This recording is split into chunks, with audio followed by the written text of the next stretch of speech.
Ustedes me preguntaban por qué la obra de un escritor tan importante como Martínez Estrada permanecía hoy prácticamente desconocida o poco consultada. Martínez Estrada es un hombre que difícilmente haya entrado alguna vez en el canon. Su propuesta como escritor fue siempre una propuesta de denuncia. De hecho, él creía que el escritor no debía enrolarse políticamente en ningún partido político, porque el rol del escritor en la sociedad para Martínez Estrada es el de un crítico, aquel que tiene que marcar cuando una sociedad va perdiendo el rumbo. Y algo así es lo que él intentó hacer desde su literatura. Así que entre sus contemporáneos, Martínez Estrada siempre fue un personaje bastante incómodo, porque precisamente ejercía ese poder de denuncia. Tuvo una posición muy crítica frente al peronismo, cuando la Revolución Libertadora era muy festejada. Tuvo una posición muy de denuncia frente a los movimientos más conservadores también, y de hecho su actividad de denuncia lo llevó incluso a participar de la Revolución Cubana, como uno de los intelectuales que apoyó estos cambios en Latinoamérica. Y bueno, todo esto ha hecho que su obra haya sufrido tantos avatares como la política en nuestro país. En muchos casos, el peronismo lo proscribió. No es que lo obligó a irse del país, pero le cerró las puertas de las editoriales.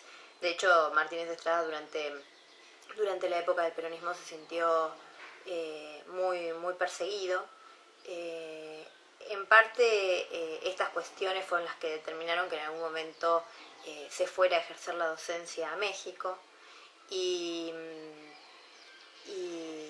creo que todo esto ha hecho que en su momento fuera cada vez más corrido de lo que se considera el canon, no fuese incluido, por lo tanto, en programas ni de literatura a nivel medio, ni de programas en las carreras de letras.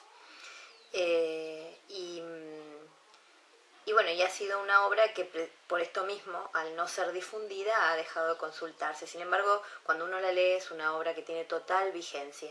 Hay cosas que Martínez Estrada dice que parece que las estuviera diciendo respecto de nuestra realidad histórica. Es muy interesante todo lo que ha escrito, y es muy interesante también como modelo de pensador él mismo. Era una persona que nunca vivió de su producción literaria, siempre tuvo que trabajar, así que se tomaba el oficio de escritor como un trabajo más. Intentaba cumplir todos los días 8 horas de trabajo de escritura, y lo cumplía como si fuese un horario de oficina. En alguna época trabajó en el Correo, de hecho su jubilación es del Correo Nacional. En otros momentos dio clase en el Colegio Nacional, y de estas cosas era de las que vivía, no de la literatura. Con la literatura ganó premios importantes y adquirió, por ejemplo, la casa que tiene acá en Bahía Blanca, que es donde funciona la Fundación Martínez Estrada, una pequeña chacrita en la localidad de Goyena, que es con lo que se sustenta la fundación, con el arrendamiento de ese campo, y en su momento también algún departamento en Buenos Aires, que era donde él vivía. Cuando uno revisa incluso su biblioteca, se da cuenta que es un hombre que se hizo de abajo. Martínez Estrada era un autodidacta, y de hecho las ediciones de libros que pueblan su biblioteca son ediciones baratas. Y eso es llamativo. A mí siempre me gusta compararlo con Borges, porque los dos tuvieron esta cosa autodidacta, los dos cumplieron con un rol de denuncia, los dos hablan en algún momento del país como un sujeto de análisis, y sin embargo los dos tienen posiciones ideológicas totalmente antitéticas, y eso yo creo se debe al origen de cada uno, porque por eso digo, cuando uno revisa la biblioteca de uno y de otro, ve que los textos que leen son los mismos. Sin embargo, Martínez Estrada los lee en ediciones baratas y Borges los lee en ediciones de lujo. Y creo que bueno, esas cuestiones marcan las diferencias entre uno y otro. Y también marca cómo Martínez Estrada fue construyendo o fue pensando el rol del escritor en la sociedad. Es un hombre, como les decía, que vino de abajo, que aspiraba a un futuro grande para la Argentina y que bueno, utilizó la reflexión sobre la literatura precisamente para pensar el destino de la Argentina. Bueno, los motivos por los cuales quedó fuera del canon se los acabo de comentar. Los invito a leer a Martínez Estrada, tiene obras muy interesantes. Escribió absolutamente de todo, porque escribió cuentos, escribió teatro, escribió ensayo, escribió reflexiones sobre la literatura, sobre la sociedad. Hay libros que a mí me parece que uno no puede dejar de leerlos. Uno de ellos es El verdadero cuento del tío Sam, que es un lujito, es un texto que está escrito como si fuera un cuento infantil, con muy poquito texto, y tiene ilustraciones de cine.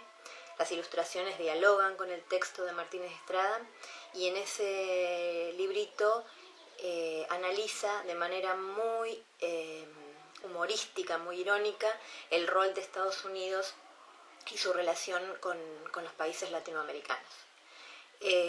Otro texto que a mí me parece que no se puede dejar de leer de Martínez Estrada es Marta Riquelme, que realmente es un cuento maravilloso. Estructuralmente es un adelanto en relación a lo que se estaba escribiendo contemporáneamente. De hecho, yo creo que Marta Riquelme es un adelanto del boom latinoamericano. Es el texto más distinto de todos los textos de Martínez Estrada, y realmente es una historia imperdible.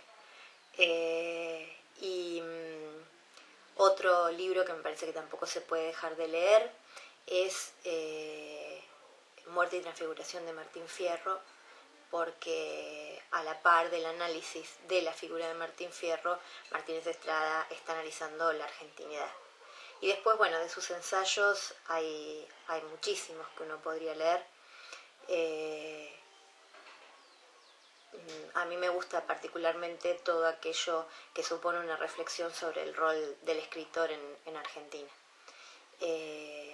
Así que bueno, los invito a leerlo, los invito a consultarlo. Si alguna vez tienen la oportunidad de pasar por Bahía Blanca y visitar la casa, es un lugar muy interesante para conocer, donde están todos sus textos. De hecho, yo cuando empecé a leer a Martínez Estrada, no empecé a leerlo desde sus textos de producción literaria, porque era una alumna re nuevita en la carrera de letras y empecé a trabajar en la fundación como bibliotecaria, y me dieron para ordenar sus cartas personales. Así que primero lo conocí como persona a través de su correspondencia, me fascinó, esas cartas están en la fundación. Y bueno, después de quedar fascinada por los rasgos de su personalidad, decidí leer su obra literaria y no me defraudó. Así que bueno, empiecen por donde quieran, pero léanlo, porque realmente es uno de los pensadores más importantes que ha tenido la Argentina. Gracias.